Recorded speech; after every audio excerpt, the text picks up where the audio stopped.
السلام عليكم متابعين الكرام، متابعين معمل ومعرض الموبيليات الشمالي. طبعا صار جاهز عندنا هذا الموديل، موديل مسرح سندريلا. بس هذا الموديل هالمره غيرنا به تغييرات نحو الافضل. شلون غير به تغييرات نحو الافضل؟ طبعا هالمره ضفنا لكم توج على الكوموديات، هذا تاج وهنا تاج وهنا تاج. الموديل السابق كان ما بيذني الفقرات. اما للخشب اشتغلنا بمتانه اكثر وحشو اكثر. طبعا في السعر مالته صار شويه اغلى، الصبغ ماله همين صار بعد نحو الافضل. هذه الشربايه مالته تكون مسرح، الدوشه مالته كلها تكون دوشه مخياط درجه اولى، الصبغه مالته كلها تكون صبغ درجه اولى بوليستر حراري. طبعا هذه الاكتاف مال الكنتور مال الناعم كله يكون زان 10 سنتيم. طبعا الكفاسيج مالت الغرفه كلها تكون زان، ارجل كلها تكون زان، مجرات عدد 3.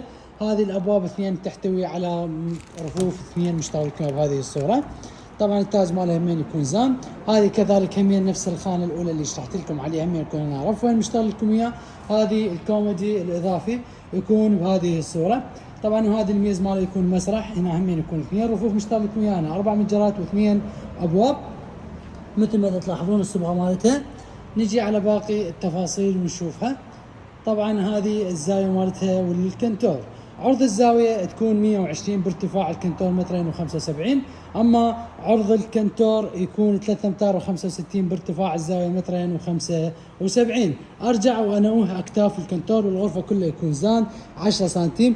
النقوش اللي على الأبواب كلها تكون زان مشتغل لكم إياها. طبعا الكفاسيج مالتها تكون زان مرتفع عن الأرض مثل ما تلاحظون، الأرجل كلها تكون زان. هذه الظهر ماله يكون شرشوبه، الداخل ماله صاج طبيعي، اما الخارج يكون ام دي اف 6 ملم مثل ما تلاحظون. هذا الخشب ماله كله يكون خشب تارس، الصبغه مالته كلها تكون درجه اولى، هاي النقوش على الابواب كلها تكون زان. هذه الداخل ماله يكون صاج طبيعي.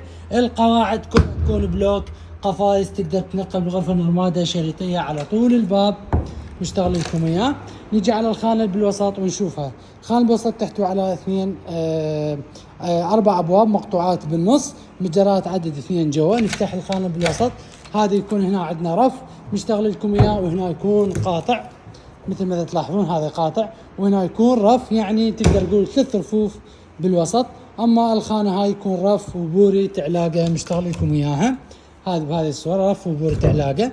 نجي على الزاويه، هذه الزاويه مالتها. طبعا الزاويه هالمره اشتغلنا العمق مالت الزاويه نفس عمق الكنتور، نفتح لكم اياها ونشوفها. طبعا هذه الزاويه تكون العمق مالها 60 نفس عمق الكنتور. طبعا هذا الموديل متوفر وجاهز للحجز، يعني تحجز اليوم توصل لك باكر، تحتفظ بهذا المقطع توصل لك الغرفه، تقدر تطبق الغرفه ويا المقطع اللي صورت لكم اياه. اذا اكو اختلاف بالصبغ وبالشرح وبالمواصفات اللي ذكرت لك اياها، لك حق ترفض الغرفه. طبعا سعر هذا الموديل يكون ب3 ملايين وربع شامل الشيد والنقل المجاني لكل المحافظات. هذا اللون الابيض، اللون الصاجي بيها سعره يكون ب3 ملايين، صورت لكم اياها البارحه ونزلت لكم اياها.